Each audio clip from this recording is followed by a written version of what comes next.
Hello, my name is Jingonelli, and for today I'm going to be showing you a tutorial on how to download the right WordPress and Wamp server.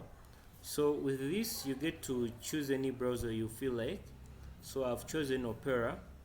Then I'm going to start with downloading the WordPress. So I'll just say WordPress.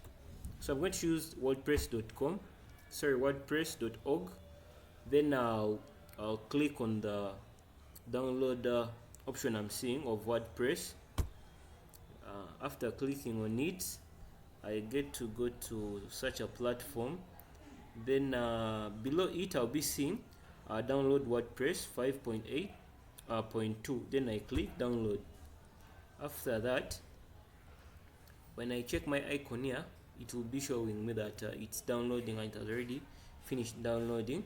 So with that, that is how I'll deal with WordPress. Then when it comes to, let me create another tab here. When it comes to the Wamp server, I'm going to just go still on any web browser of my choice.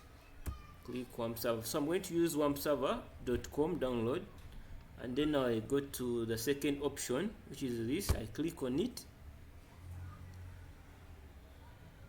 So after doing so, I get to see this W in pink, and I'll just click on download, and then it will indicate your download will start shortly. So I wait, and then I go to, after that I first get to save. Then I click on the download. So it is downloading, and it is of 444 MB. So I'm gonna pause my download, so because I already installed it. So that is a brief tutorial on how you can install the WordPress or the web server. Thank you so much for watching. Make sure you subscribe to the channel.